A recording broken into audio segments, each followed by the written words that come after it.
Argument Alice, Framework Freddy, Comparison Connie, Structure Sam, Delivery Danny, Rebuttal Rosie are the Dialogy Debate Super Team. They are here to help develop your superpowers.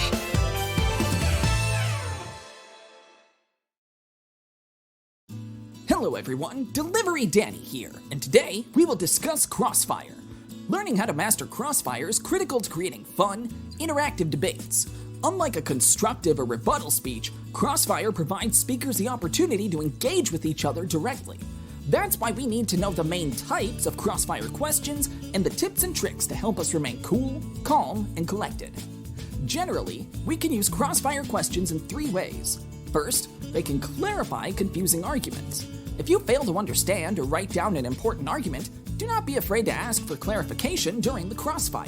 Your team needs to understand the opponent's claims. Second, we can use Crossfire questions to remind the audience of our evidence. Let's say we are debating the topic, climate change is the biggest threat facing humanity. On the pro team, you make the argument that climate change decreases agricultural output as much as droughts, heat waves, and natural disasters disrupt the world's food and water distribution. You also argue that food and water insecurity are the #1 cause for violent conflict and war. However, your opponent says that war is a more significant threat than climate change. Instead of asking the question, but our evidence said climate change eventually leads to war, how do you respond to that? We need to think more carefully about the goal of our question. By asking the previous question, we provide the opponent's opportunity for refutation.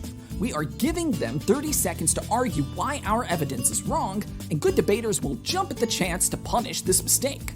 However, if we ask the question, our evidence indicates that food and water insecurity are the primary cause of conflict, what does your evidence explain as the primary cause of war?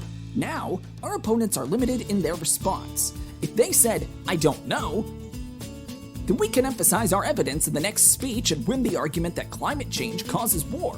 However, if they manage to find a reason in their evidence and say, our evidence indicates economic downturn causes war, then we are still in a great position. Why? Because we can easily argue that food and water insecurity are the primary cause of the economic downturn that their evidence mentions. The third and final way to effectively use Crossfire questions is to poke holes in your opponent's arguments. Imagine you are on a boat in the middle of the ocean. Suddenly, one of your crewmates pulls out a pickaxe and starts punching holes in the bottom of your boat. You're sunk, literally. Well, we too can poke holes in our opponent's boat. Crossfire allows debaters the opportunity to engage with our opponent's argument directly. Therefore, the best Crossfire questions will pick apart our opponent's case. For example, the pro could ask, how will the economy increase if climate change causes food and water insecurity, disease spread, population displacement, wildfires, hurricanes, floods, and animal extinction?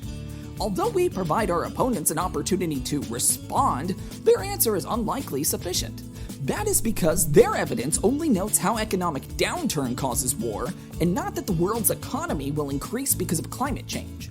In this example, we are demonstrating a missing link in our opponent's logic.